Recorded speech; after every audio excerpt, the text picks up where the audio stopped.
Assalamualaikum warahmatullahi wabarakatuh. Kaifa halukum? Kaifa halukum? Khair. Mau pulang harus semangat dong. Ya, semangat. Insyaallah ini daurahnya sifatnya ya biasa saja, ya berbagi ilmu saja. Jadi jangan dianggap mau pulang kok masih belajar.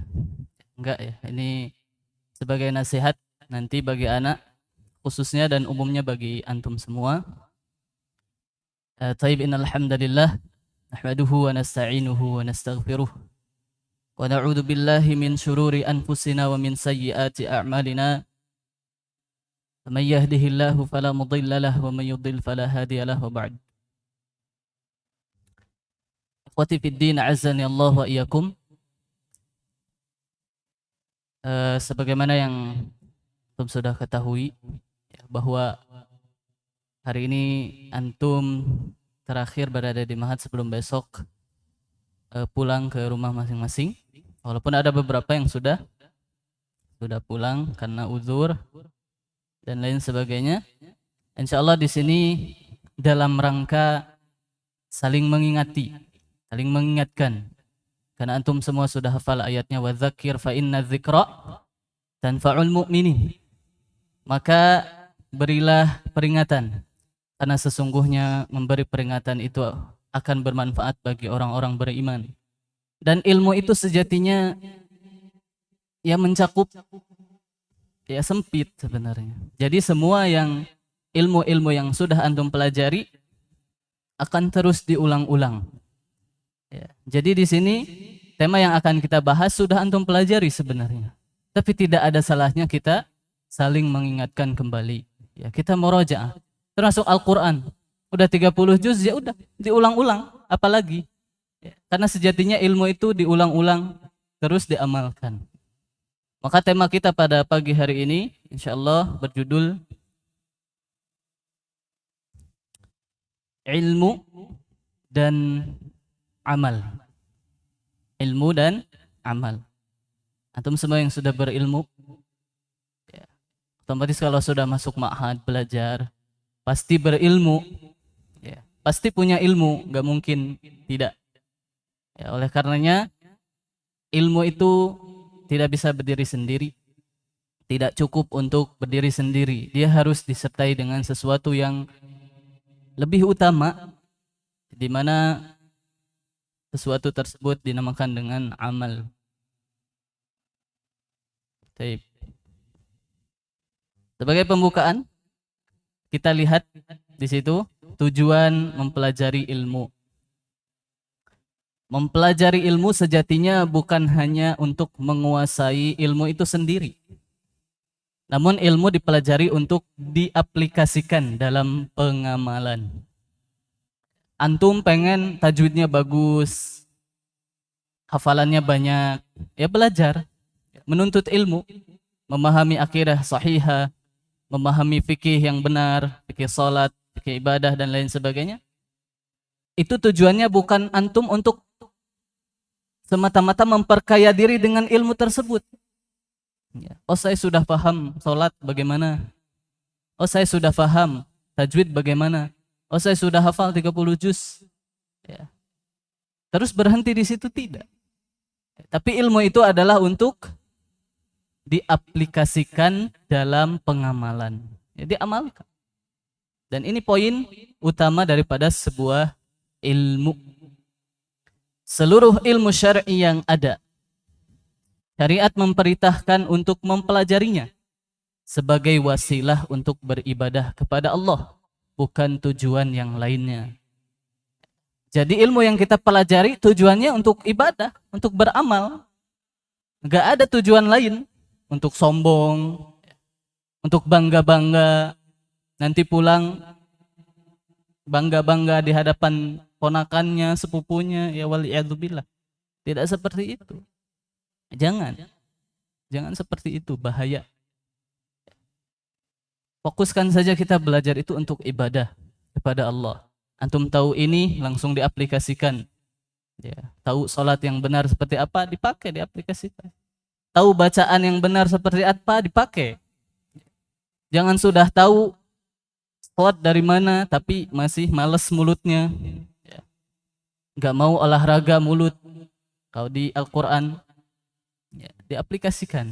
Karena memang banyak juga didapati santri itu sudah belajar tajwid, ya sudah tahu dan sudah bisa, tapi ketika baca tidak diamalkan. Nah, ini juga termasuk tidak mengamalkan ilmu.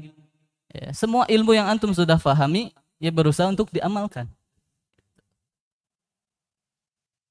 Kemudian, tujuan adanya syariat. Tadi kan semua syariat yang ada itu diperintahkan untuk dipelajari ilmunya sebagai wasilah untuk diamalkan. Maka tujuan adanya syariat adalah agar manusia beribadah. Syariat diadakan oleh Allah untuk kita pelajari. Setelah kita pelajari, ya kita amalkan dalam bentuk ibadah. Tidak mungkin seorang bisa mengamalkan syariat tanpa mengilmuinya. Jadi memang harus belajar, kemudian beramal. Salah juga orang yang semangat beramal tapi nggak mau belajar. Salah juga orang yang semangat belajar tapi tidak beramal. Dua-duanya salah. Maka ilmu dan amal harus beriringan. Allah berfirman, ya ayuhan nas, u'budu rabbakum. Wahai manusia, sembahlah Tuhanmu yang menciptakanmu. Jadi ayat ini dan banyak ayat yang lainnya, ya seperti wa ma khalaqtul jinna wal insa illa liya'budun, menunjukkan bahwa maksud dari ilmu adalah agar digunakan untuk beribadah kepada Allah saja dan tidak menyembah selainnya, serta agar melakukan berbagai ketaatan kepadanya. Jadi dari ayat ini kita diperintahkan untuk beribadah, sedangkan ibadah tidak bisa dilakukan kecuali dengan kita berilmu. Jadi Allah tidak menyuruh antum untuk ibadah saja, tapi menyuruh juga untuk mempelajari ilmunya. Dan Allah tidak menyuruh antum untuk mempelajari ilmunya saja, tapi Allah memerintahkan untuk antum ibadah. Jadi dua ini ya harus kita lakukan. Jangan satu-satu, jangan pilih salah satu. Ya. Taib. Kemudian ruh daripada ilmu adalah amal. Ya, inti ruh itu maksudnya. Inti daripada ilmu adalah amal. Allah berfirman, innama yakhshallaha min ibadihil ulama. Sungguh yang takut kepada Allah di antara hamba-hambanya hanyalah para ulama. Maksud para ulama di sini orang-orang yang berilmu. Ya, karena ulama itu jamak dari alim. Dan alim itu adalah isim fa'il dari alima ya'lamu. Ilman fahuwa alimun. Alim itu orang yang punya ilmu. Ketika antum diajarkan akidah, fikih, hadis, tafsir, ya antum sudah berilmu berarti. Dan antum alim. Ketika diajarkan mentafsirkan surat An-Nas, kemudian antum mendengarkannya, memahaminya, maka antum alim suratin Nas. Antum berilmu tentang surah An-Nas, maka diamalkan. Maka di sini Imam Ibnul Mubarak rahimahullah berkata, semestinya orang yang paling banyak ilmunya di antara kalian adalah orang yang paling besar rasa takutnya. Jadi semakin orang itu berilmu, semakin dia itu takut kepada Allah. Bukan semakin congkak, bukan semakin sombong. Semakin orang itu banyak hafalannya, semakin dia takut kepada Allah. Karena dia udah tahu banyak ayat tentang adab. Dia udah tahu dan hafal banyak ayat tentang nikmat surga.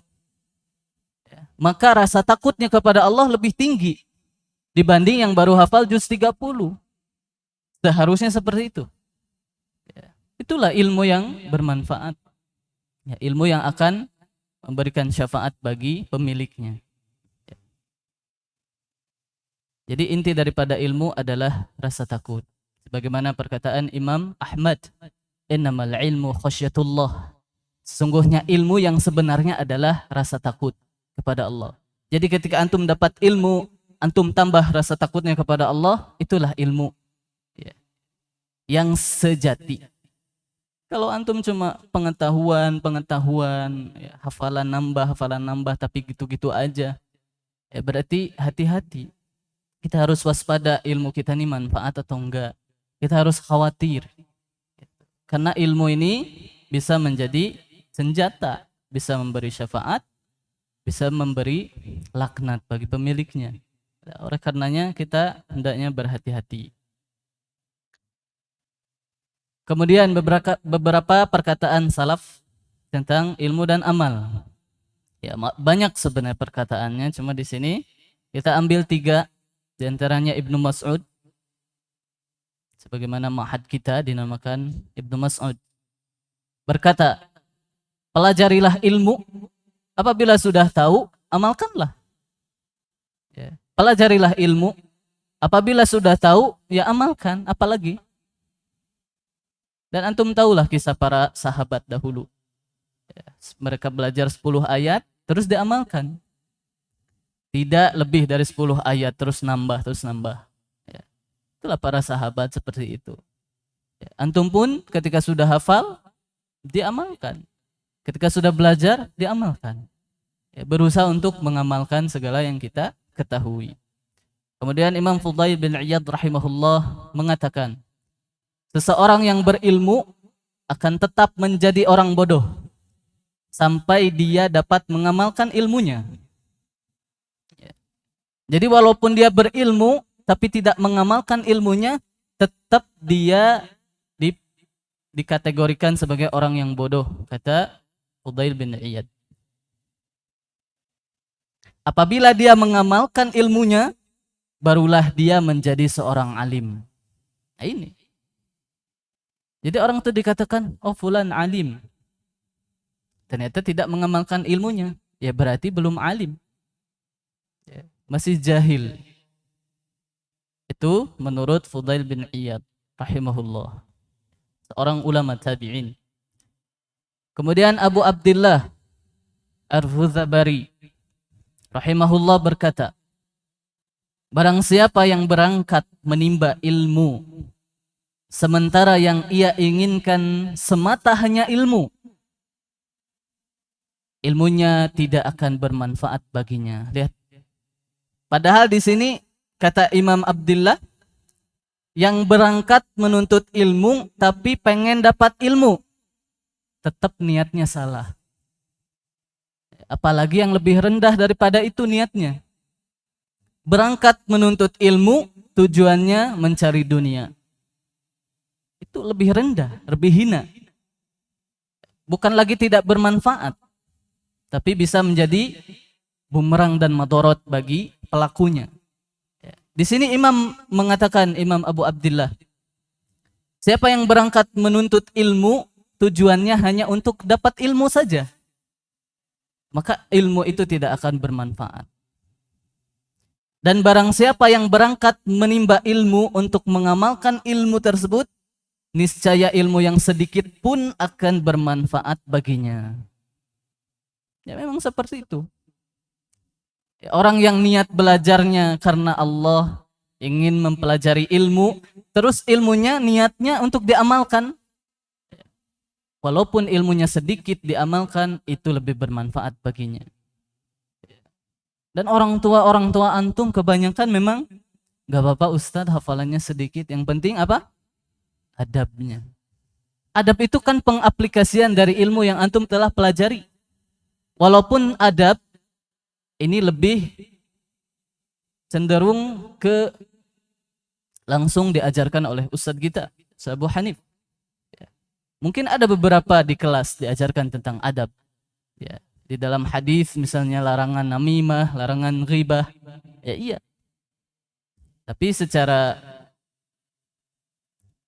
detail dan aplikasi lebih ke langsung diarahkan oleh para musyrif dan juga Ustadz Abu Hanif. Dan langsung dipraktekkan. Nah itulah ilmu yang sebenarnya yang bermanfaat. Walaupun sedikit hafalan antum, itu akan lebih disenangi oleh wali-wali antum. Ya. Oleh orang tua antum. Yang penting beradab. Ini bukti bahwasannya ilmu yang sedikit tapi diamalkan itu lebih bermanfaat dibanding antum hafalannya banyak tapi gitu-gitu aja, nggak ada perubahan. Ya, perubahan ke arah yang lebih baik maksudnya. Ya, maka kita sama-sama perhatikan hal ini, ya, dan kita perhatikan kembali, perbarui kembali bagaimana niat kita. Tujuan kita adalah ilmu yang kita pelajari adalah untuk diamalkan agar bisa memberikan manfaat. Ya. Kemudian ancaman bagi yang tidak mengamalkan ilmu. Antum semua sudah hafal ayat surat As-Saff juz 28. Allah berfirman, ya ayyuhalladzina amanu lima taquluna ma la taf'alun kabura maqtan 'indallahi an taqulu ma la taf'alun. Wahai orang-orang beriman, mengapa kamu mengatakan sesuatu yang tidak kamu kerjakan? Amat besar kebencian Allah, amat besar murka Allah bagi siapa yang mengatakan apa-apa namun ia tidak mengerjakan. Ya memang betul kita diperintahkan untuk beramar ma'ruf nahi mungkar. Ya. Mengajarkan orang lain. Tapi jangan lupakan diri sendiri. Ya. Jangan pintar berbicara kepada orang lain tapi sendirinya lupa akan dirinya sendiri seperti lilin. Lilin itu menerangi orang lain, menerangi sekitarnya, tapi dirinya habis terbakar. Ya, seperti itulah perumpamaan orang yang berkata, mengajak, tapi dianya tidak mengamalkan. Ketika antum atau kita mengajak orang lain dan kita sudah berusaha juga mengamalkan, ya itu kita ada usaha. Tapi kalau sama sekali antum cuma merintah tapi sendirinya tidak, ya ini sebaiknya kita introspeksi. Justru yang lebih utama adalah kita.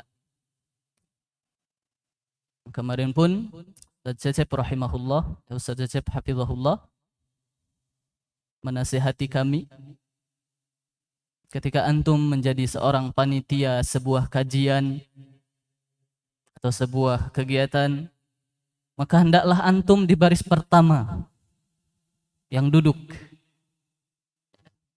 Memang memfasilitasi orang untuk belajar itu sangat mulia. Tapi jangan lupakan diri sendiri.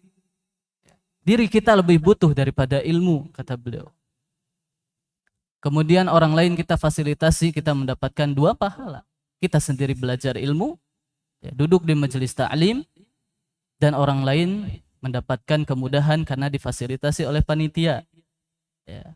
Tapi jangan kemudian antum menjadi panitia dan ya udah nggak ikut kajian. Nah, ini tidak selayaknya. Kemudian Nabi juga bersabda, la tazulu qadama 'abdin yaumal qiyamati hatta yus'ala an umrihi fima afnah wa an ilmihi fima fa'al wa an malihi min aina iktasabah wa fima anfaqah wa an jismihi fima ablah.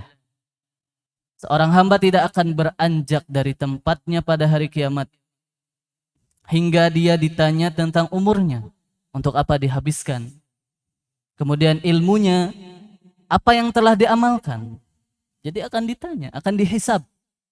Ya, bukan hanya benda-benda yang kita miliki itu akan dihisab, bagaimana antum memanfaatkannya, antum gunakan untuk apa, tapi ilmu yang kita miliki, hafalan yang kita miliki akan ditanya digunakan untuk apa, diamalkannya gimana, dihisab, semuanya akan ditanya. Kemudian tentang harta, dari mana didapat dan bagaimana cara mengeluarkannya. Kemudian tentang badannya, untuk apa digunakan. Antum semua alhamdulillah badan antum digunakan untuk belajar menuntut ilmu agama Allah. Masih tentang ancaman bagi orang yang tidak mengamalkan ilmu. Semua orang yang belajar ilmu syar'i dengan tujuan bukan untuk mengamalkannya tidak akan mendapat berkah dari pahala ilmu yang sangat agung. Rasulullah sallallahu alaihi wasallam mengingatkan kita dari tidak mengamalkan ilmu dengan sabdanya, "Mathalul ladzi yu'allimun nasal khaira wa yansa nafsahu kamathalis siraji yudhi'u lin-nas wa yuhriku nafsahu." Nah, ini perumpamaan yang tadi sudah kita singgung. Perumpamaan orang yang mengajari orang lain tetapi melupakan diri sendiri. Maksudnya tidak mengamalkan ilmunya. Bagaikan lilin yang menerangi manusia sementara dirinya sendiri terbakar. Hadisnya riwayat Tabrani, disahihkan oleh Syekh Al-Albani. Jadi seperti itu. Yang namanya membakar diri ya berarti merusak diri, mengazab diri sendiri. Jadi seakan-akan Nabi mengatakan bahwa orang yang dia berilmu, mengajarkan ilmu, tapi sendirinya tidak mengamalkan, itu seakan-akan mengazab diri sendiri. Memang mengamalkan, mengajarkan orang lain itu berpahala dan mulia. Tapi diri sendiri itu lebih harus kita perhatikan. Harus lebih kita selamatkan jiwa kita. Taib, kemudian di antara bentuk pengamalan ilmu yang telah kita pelajari. Nah, sebenarnya ini poin pentingnya yang ana harap antum semua mencatat. Yang pertama adalah beradab kepada Allah. Ketika berada dimanapun, baik di ma'had ataupun di luar ma'had, berimanlah kepada Allah. Dan tetaplah lakukan amal-amal soleh yang biasa antum lakukan di ma'had. Bahkan tingkatkan. Ya, seperti apa? Membaca Al-Quran, menghafal dan murojaahnya. Jangan hanya di ma'had saja.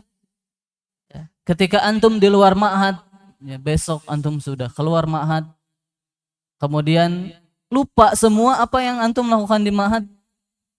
Ya, seakan-akan antum keluar dari sebuah penjara dan bebas di luar sana untuk melakukan apa saja. Ya tidak. Ya, beriman itu dimanapun, bukan hanya di masjid saja, bukan hanya di ma'had saja. Beriman itu dimanapun kita berada, bahkan ketika kita liburan. Tetaplah ya, nasihat untuk anak pribadi dan untuk kita semua, baca Al-Quran, hafal dan murojaah. Justru liburan kesempatan untuk antum menghafal bagi yang belum hafal, supaya nanti ketika antum masuk, antum sudah siap dengan muqarrar yang antum ketinggalan misalnya, atau yang seharusnya mungkin selesainya 1 tahun lagi, tapi antum bisa kebut jadi setengah tahun misalnya. Jadi gunakan masa liburan itu dengan kesempatan yang bagus, dengan amalan-amalan. Kemudian salat berjamaah di masjid. Ya, jangan sampai karena di rumah terus salat berjamaahnya atau salatnya tidak ke masjid. Ya, padahal antum tahu bahwa kita mengambil pendapat bahwa salat berjamaah bagi laki-laki di masjid adalah wajib. Ya, jangan karena antum sibuk dengan hal-hal yang melalaikan. Apa itu? Apa yang melalaikan kalau di rumah? HP, antum tahu. Apa HP itu? Setan gepeng. Setan gepeng. Itu HP. Jangan sampai antum main HP terus lupa. Enggak sholat berjamaah. Sibuk main HP. Sholat berjamaah tetap.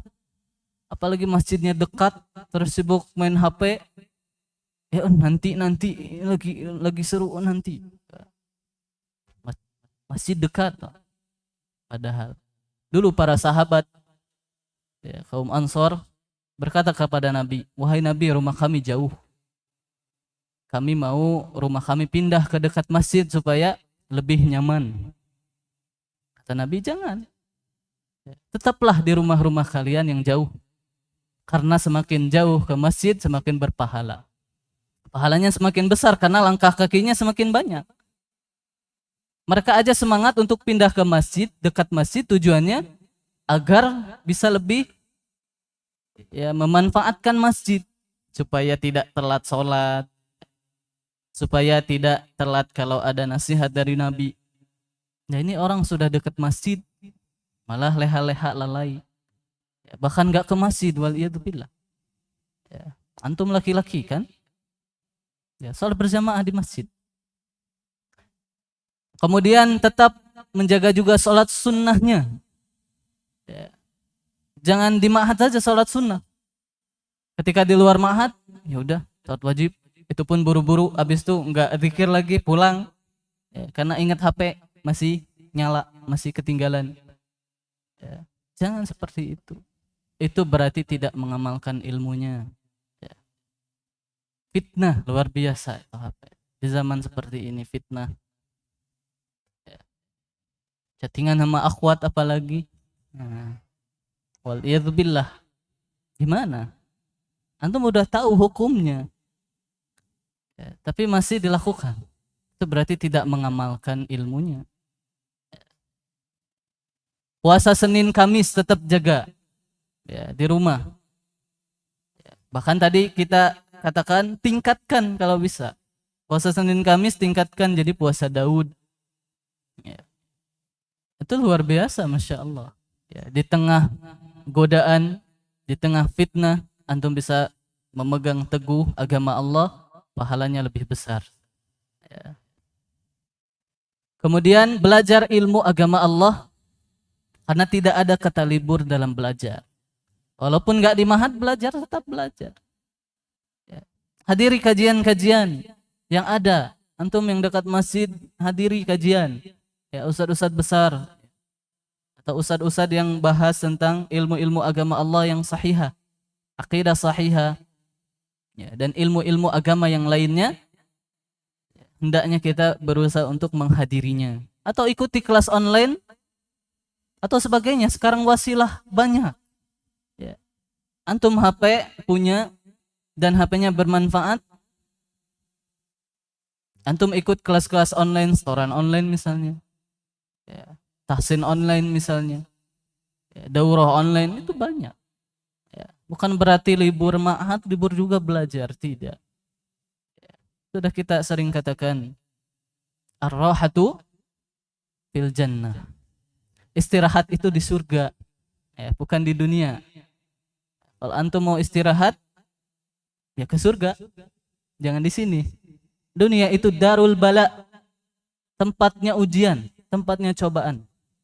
Ya, nanti kita di akhir putar video ya tentang ujian dan cobaan di akhir tahun yang menimpa Indonesia khususnya dan menimpa dunia secara umum. Ya, itu kenapa? Karena murka Allah. Ya, karena dosa-dosa manusia. Ya. Kemudian yang kedua, berbakti kepada orang tua. Nah, ini terapkan ya. Ana mohon, ini terapkan.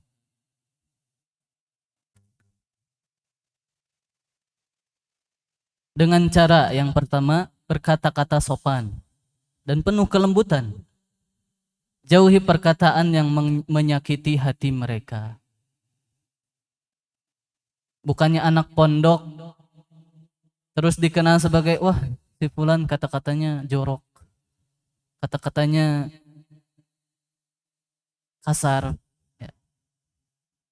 Kan zamannya udah begitu Ustaz. Gak ada. Syariat itu akan tetap berlaku dari zaman dulu sampai hari kiamat. Gak ada zaman. Zamannya udah Gen Z, Ustaz. Kata-katanya emang harus gaul. Gak ada. Terus kalau antum kata-katanya gak gaul, emang antum kena musibah? Kan enggak. Kata-kata anak-anak zaman sekarang, antum ikut-ikutan. Seperti apa misalnya? Ya banyak. Contohnya afwan, jancok. Ya. Tahu nggak itu artinya? Nggak tahu. Terus ikut-ikutan? Nggak tahu tapi ikut-ikutan. Ya keren aja, Sir. Biar gaul gitu sama temen, nggak ada. Ya, gaul itu gaul yang solih. Jangan gaul dalam hal maksiat. Kata-kata kotor itu dilarang oleh agama. Ya, kasar, apalagi nyebut hewan. Wal iyadzubillah. Ya, ke temannya manggil nying, nying. Kan itu nying, set nying. Tapi itu adalah bentuk plesetan. Dari apa? Dari anjing. Ya. Anjing dari ya anjing. Gitu. Anjing ya hewan. Kenapa dinisbatkan kepada manusia? Kemana nying? Terus yang ditanyanya kesini nyet. Gitu. Kayak udah ringan gitu lisan mereka itu. Ya. Antum ada yang seperti itu? Jangan. Penuntut ilmu, apalagi lisan antum itu lisan Al-Quran. Masa begitu? Ya. Apalagi kepada orang tua, hati-hati. Iyakum. Ya, iyakum. Hati-hati, hati-hati.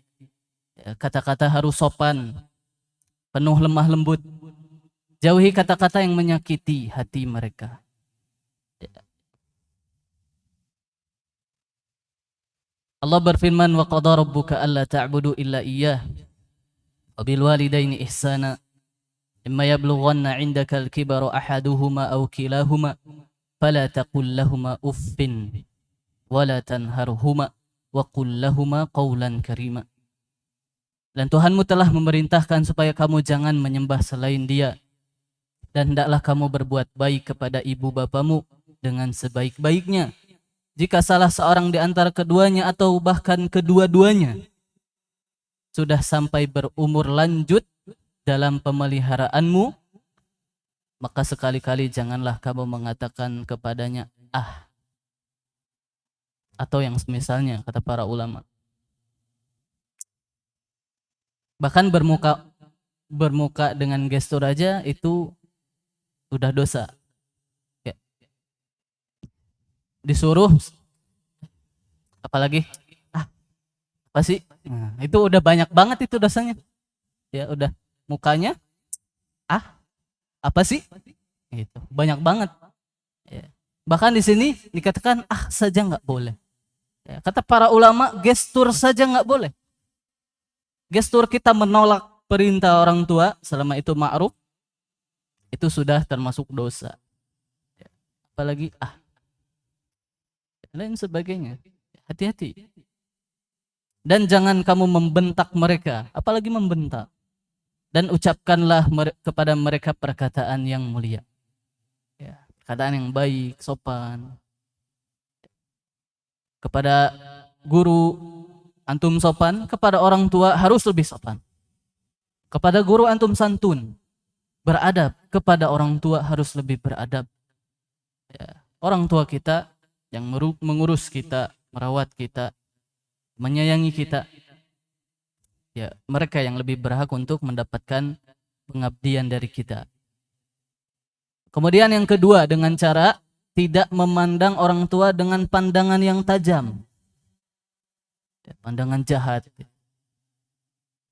bermuka masam, atau wajah tidak menyenangkan, ya cemberut gitu di hadapan orang tua.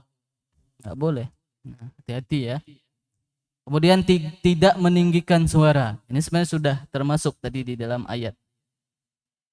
Ketika berbicara dengan orang tua, tidak mendahului mereka dalam berkata-kata. Kalau orang tua sedang nasihatin, sedang jelasin, jangan dipotong.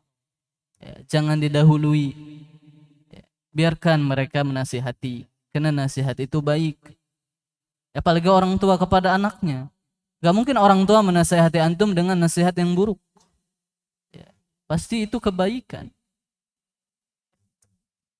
Kemudian lebih mengutamakan orang tua daripada diri sendiri. Atau dinamakan ithar dalam perkara dunia. Dalam perkara dunia, ya. Ithar itu dalam perkara dunia. Artinya mendahulukan orang lain. Apalagi orang tua. Ya. Dahulukan. Ketika ada yang ngasih makanan, misalnya ayam goreng, ya, 2, itu buat siapa? Buat Umi sama Abi antum. Dahulukan mereka. Jangan aku. Aku. Walaupun ujung-ujungnya yang namanya orang tua pasti kasih. Tapi dalam hal ini, sebagai anak yang berbakti, anak yang soleh, dahulukan dulu mereka. Antum pun tahu ujung-ujungnya juga yang makan antum-antum juga sebenarnya. Walaupun antum nggak bilang aku umi, aku abi. Enggak. Ujung-ujungnya yang namanya orang tua itu pasti tidak rela ya, anaknya nggak kebagian. Itulah orang tua. Kemudian berikan pelayanan kepada orang tua dan bantulah urusan-urusannya. Bantu cuci piringnya, bantu ngepelnya, bantu urus rumahnya. Setidaknya beresin kasur antum sendiri. Jangan bangun tidur terus acak-acakan dibiarin. Makanya antum dilatih di mahal untuk beresin kasur sendiri. Ya untuk dibawa juga ke rumah diaplikasikan bahwa antum bisa. Jangan mentang-mentang ada orang tua kok. Enggak. Kita bantu mereka sebisa mungkin. Kalau antum jago masak, bantu masak. Masya Allah, tabarakallah. Apalagi antum chef, antum bantu masak. Udah Umi Abi selama aku libur, aku yang masak. Masya Allah. Ya.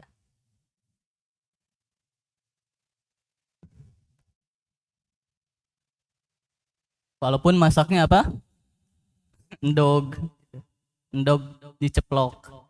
Sama endog dadar. Ya nggak apa-apa. Atau mungkin ada yang masak rendang di antara antum. Itu luar biasa, Masya Allah.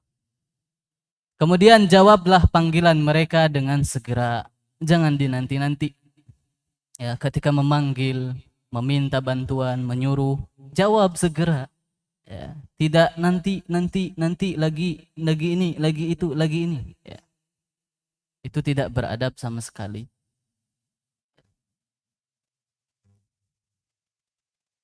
Masih berbakti kepada orang tua, yaitu jika ingin meminta sesuatu kepada mereka, mintalah dengan lemah lembut. Antum punya keinginan sesuatu, ya. Jangan tendang pintu. Jangan ngambek mogok, nggak mau makan selama seminggu. Ya, qaid antum. Ya, meninggal nanti. Itu menzalimi diri sendiri. Udah mah durhaka kepada orang tua, ditambah menzalimi diri sendiri dengan tidak makan. Atau lain sebagainya dengan cara-cara yang tidak baik. Kan banyak yang anak itu minta dengan cara yang kasar. Bahkan di berita zaman sekarang itu ada yang bawa pisau diancam ibunya. Astagfirullah. Waliyadzubillah. Bahkan ada yang dibunuh ibunya. Baru kemarin ya, ada berita seorang anak dikabarkan membunuh ibunya. SD. Anak SD. Cewek. Ya.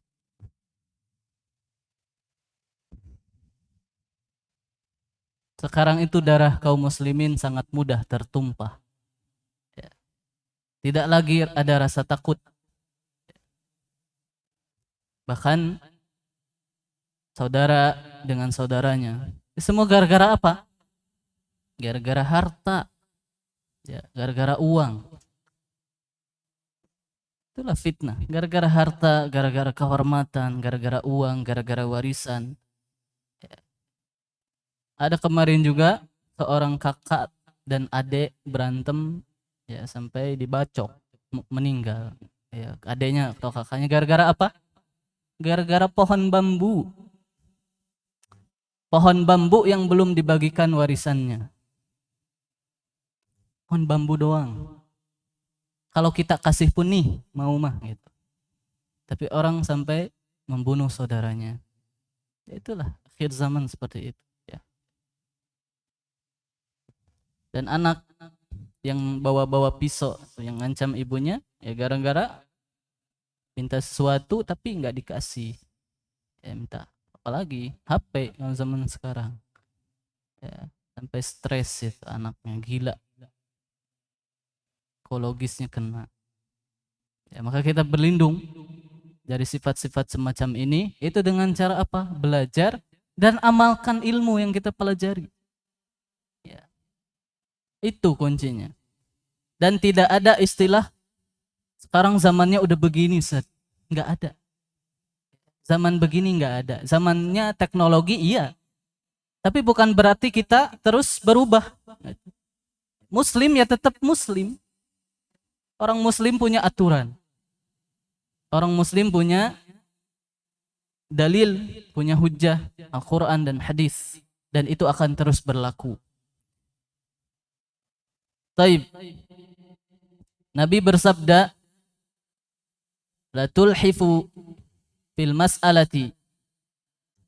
Fawallahi la yas'aluni ahadun minkum syai'a. Fatukhrija lahu mas'alatuhu minni syai'a. Wa ana lahu karihun. Fayubaraka lahu fima a'taituhu. Jangan kalian memaksa jika meminta. Demi Allah, jika seorang meminta kepadaku, kata Nabi, kemudian aku memberinya tapi gak ikhlas gitu. Karena dipaksa mulu. Minta. Oke dikasih tapi gak ikhlas. Kata Nabi apa? Maka tidak ada keberkahan pada dirinya dan apa yang ia minta. Dan ini berlaku kepada kita semua juga. Teman punya makanan, antum minta-minta. Ngasih sih ngasih, tapi mukanya gak ikhlas. Nah, itu makanannya gak diberkahi. Karena sejatinya seorang muslim itu tidak minta-minta. Ya. Bahkan kata-kata sindiran minta-minta juga gak boleh. Ya, kayak habis liburan, nanti oleh-olehnya nanti oleh-olehnya, apa maksudnya? Itu pun gak boleh, itu termasuk kategori minta-minta. Ya. Minta boleh, ketika diperlukan, ketika darurat. Ya. Seperti para sahabat, banyak yang datang kepada Nabi, ya, meminta.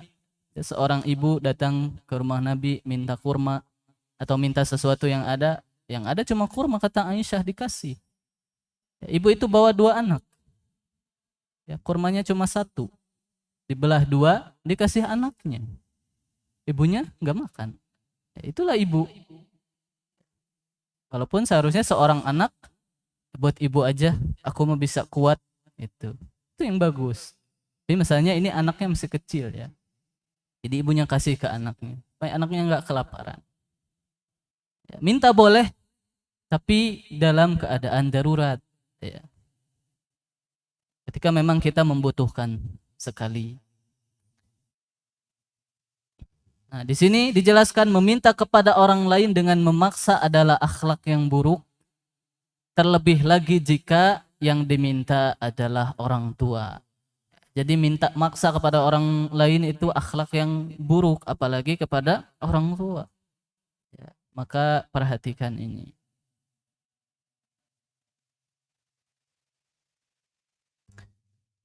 Baik, kemudian yang terakhir. Sebenarnya masih banyak ya ilmu-ilmu yang harus kita amalkan.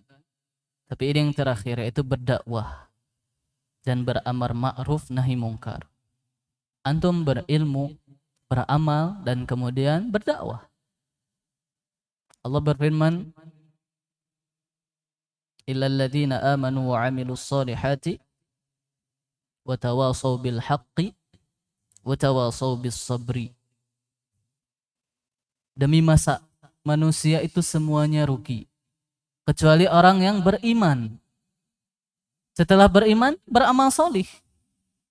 Beriman dengan cara menuntut ilmu. Bagaimana kalau nggak menuntut ilmu bisa beriman?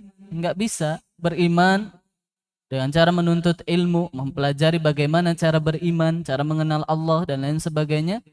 Setelah itu apa? Wa amilus solihat. Tidak beriman aja, beramal solih juga. mengamalkan ilmu yang sudah kita pelajari. Terus watawasau bil haqqi, dan saling menasihati dalam kebaikan dan kesabaran. Jadi ini 3 karakter orang beriman dengan keimanan yang sejati. Beriman, beramal solih, dan berdakwah semampunya. Berdakwah di sini bukan berarti berarti anak nanti buka kajian Ustadz, bukan. Ya. Antum yang mau buka kajian ya silahkan. Ya. Tapi jangan langsung di roja. Itu mau ngisi kajian di roja. Maksud di sini berdakwah yang mengajak, bukan berarti harus duduk seperti ini. Bukan berarti harus buka kajian. Ya. Ustadz fulan lulusan AIM sudah hafal 30 juz bersanad. Oh, Masya Allah. Tidak seperti itu. Ya. Ngajak teman. Antum punya teman di luar sana pasti. Maksudnya bukan teman yang di sini. Ketika mereka keliru, melakukan kekeliruan, ya ajak mereka. Ingatkan. Bukan malah ke bawah-bawah. Di sini dijelaskan, baik terhadap diri sendiri, maksudnya solih. Diri sendiri solih. Baik terhadap diri sendiri, itu baik dan sudah cukup. Tidak sama sekali. Jangan mengira kita solih, diri sendiri solih, terus udah cukup gitu. Enggak.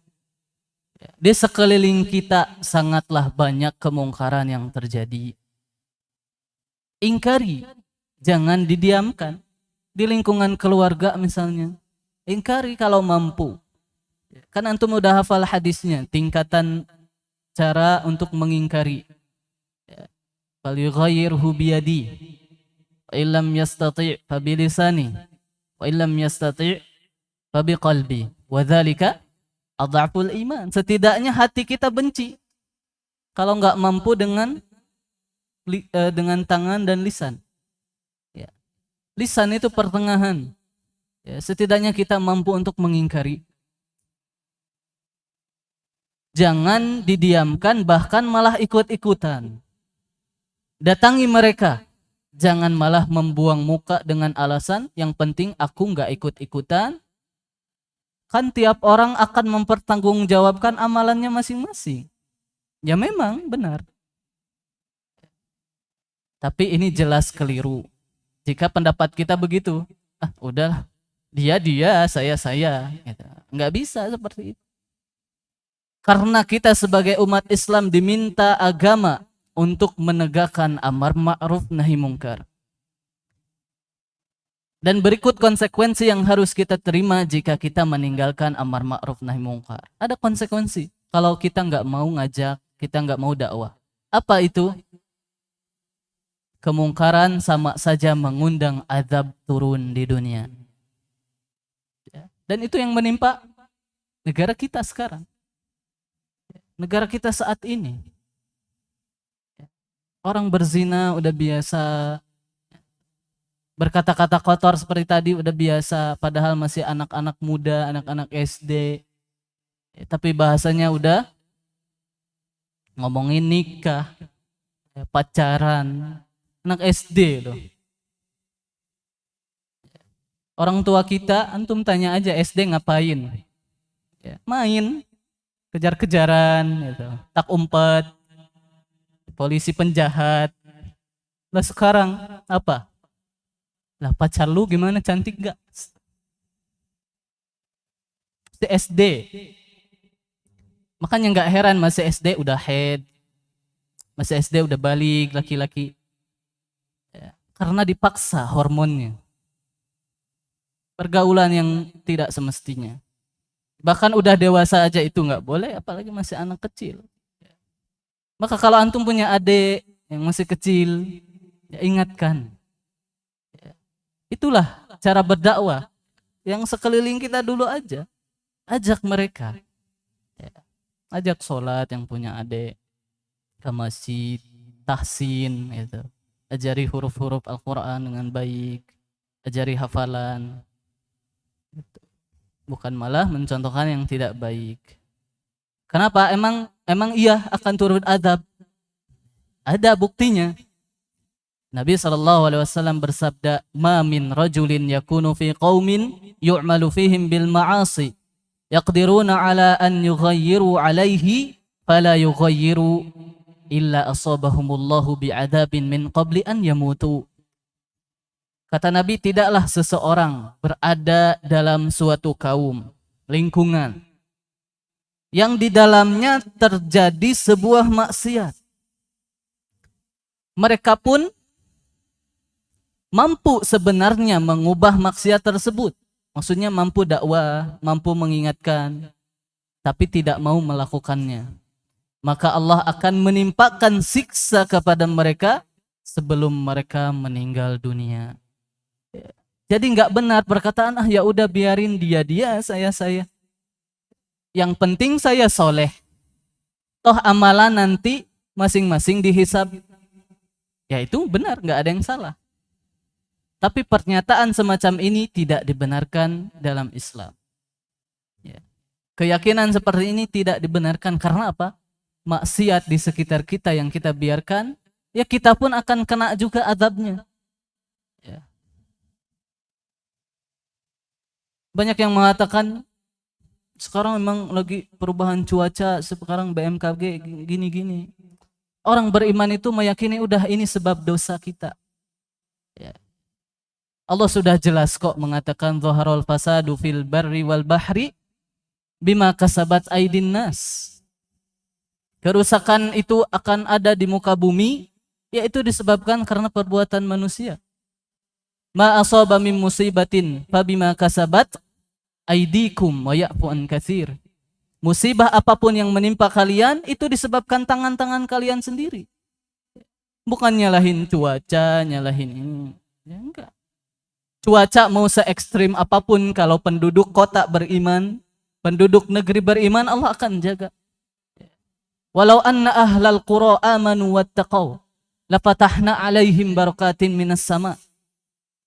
Kalau penduduk negeri beriman, kami akan bukakan keberkahan dari langit.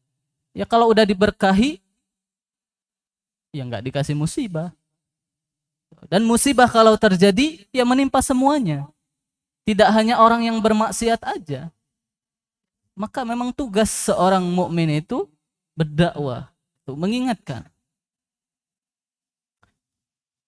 Kemudian acuh tak acuh dalam bersosial akan menyebabkan turunnya murka dan laknat. Seperti yang terjadi pada Bani Israel. Allah berfirman, "Lu'inal ladzina kafaru min Bani Israel ala lisani Dawud wa Isa bin Maryam. Dzalika bima 'assaw wa kanu ya'tadun. Kanu la yatanahawna 'an munkarin fa'aluh labi'sa ma kanu yaf'alun." Orang-orang kafir dari Bani Israel telah dilaknat melalui lisan Nabi Daud dan Nabi Isa, putra Maryam. Yang demikian itu karena mereka durhaka dan melampaui batas. Apa yang durhaka dan melampaui batas yang mereka lakukan? Kanu la yatanahawna 'an munkarin fa'aluh.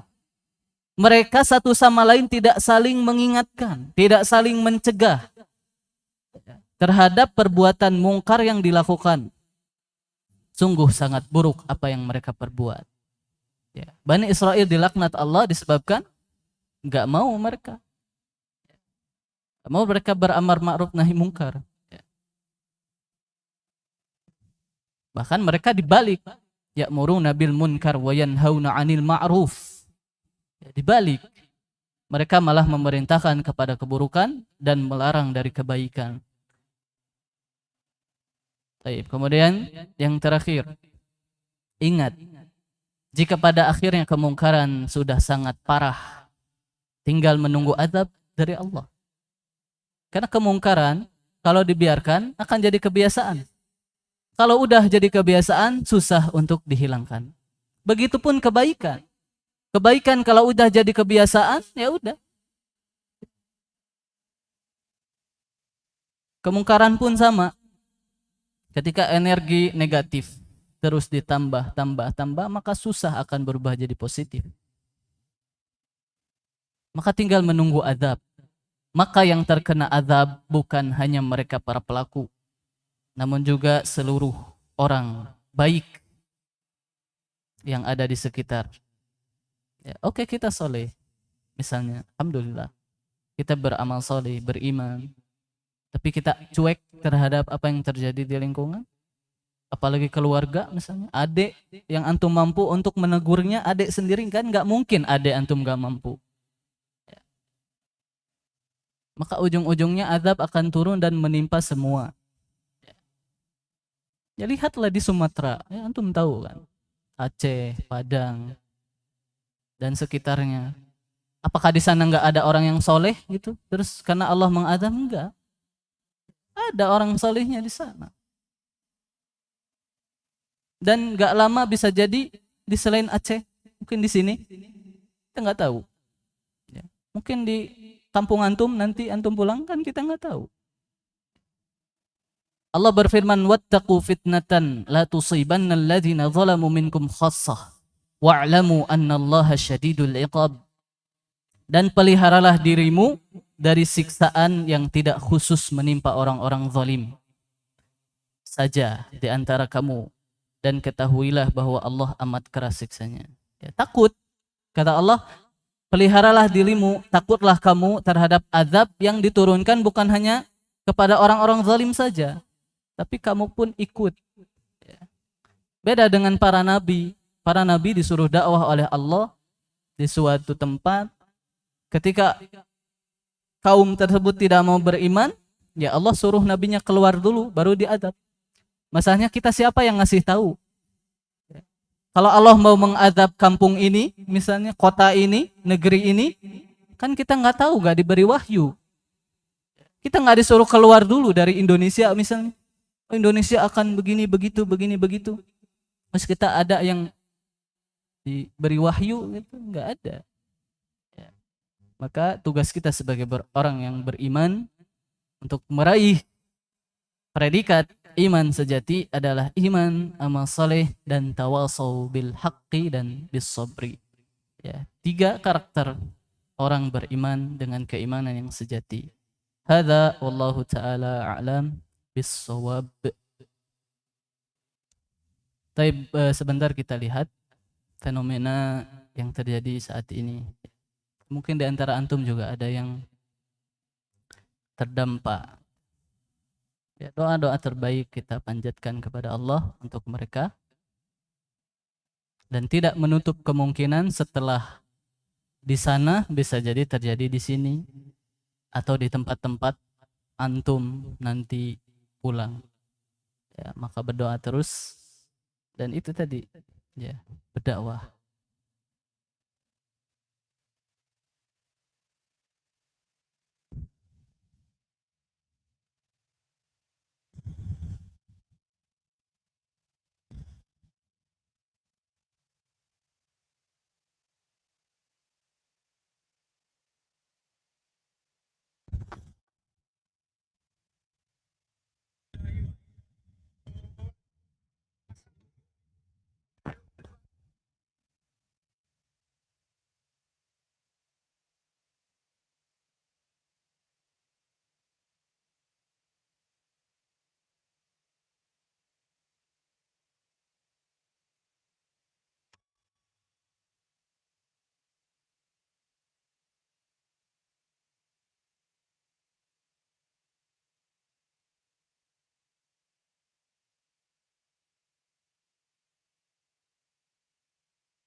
Inilah yang kita bahas tadi.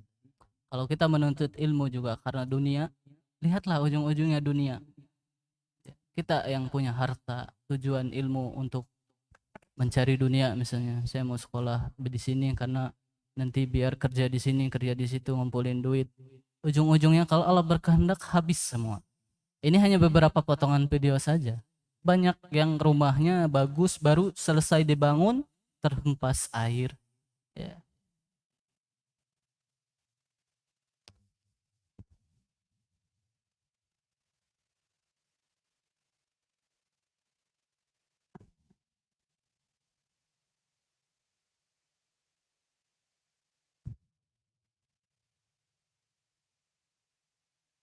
Ini masih daerah Sumatera.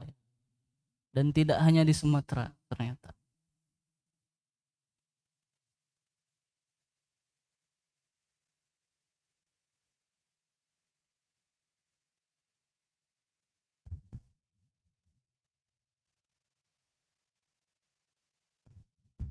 Nah, di sini dijelaskan akibat intensitas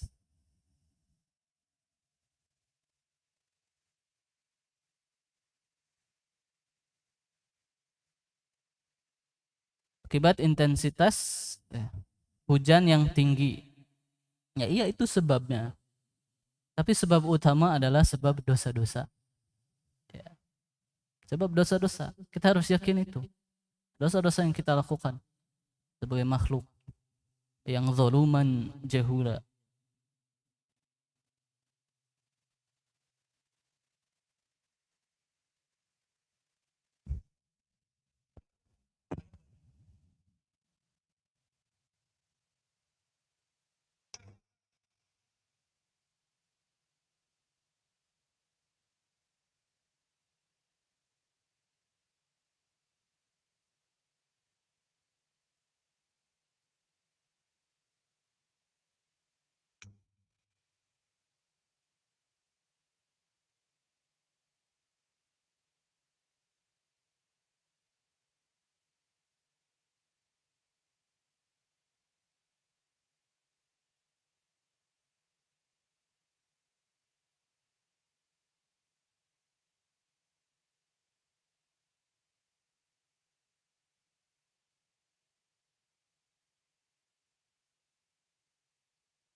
Ini Garut.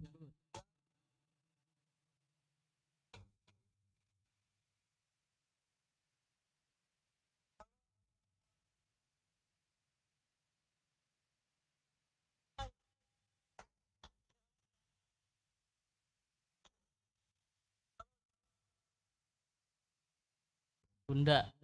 Garut. Sukabumi.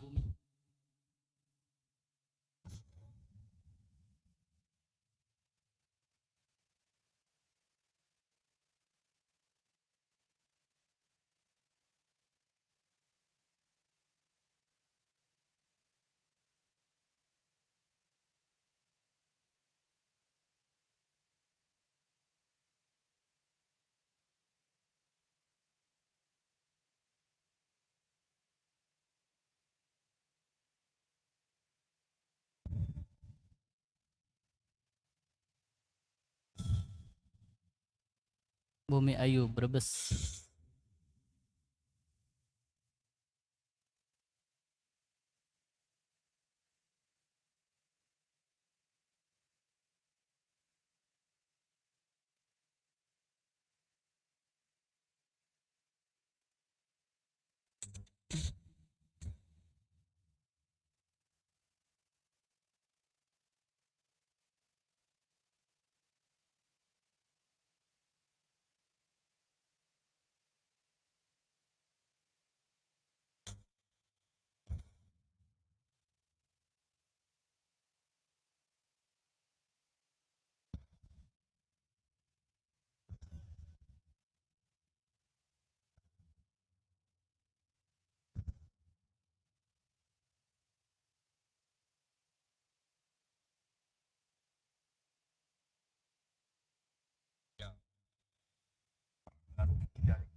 airnya lebih tinggi dari Jakartanya itu sendiri.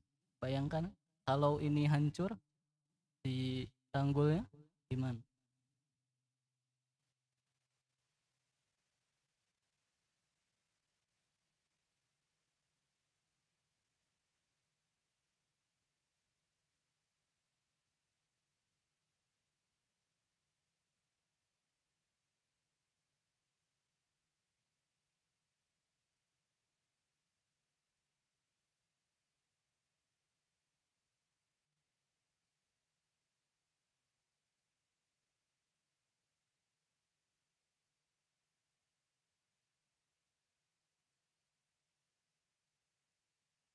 Jakarta ini di negeri lain, Filipina.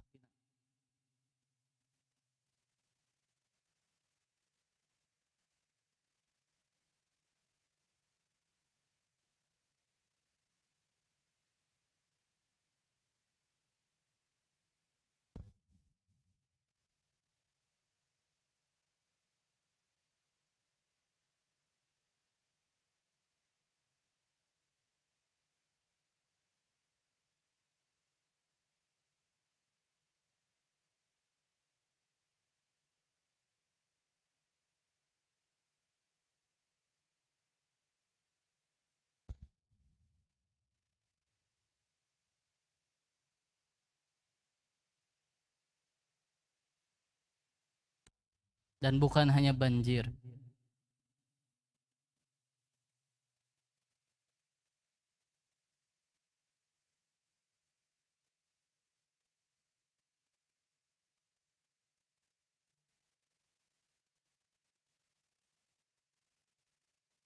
Gunung Merapi, Gunung Semeru.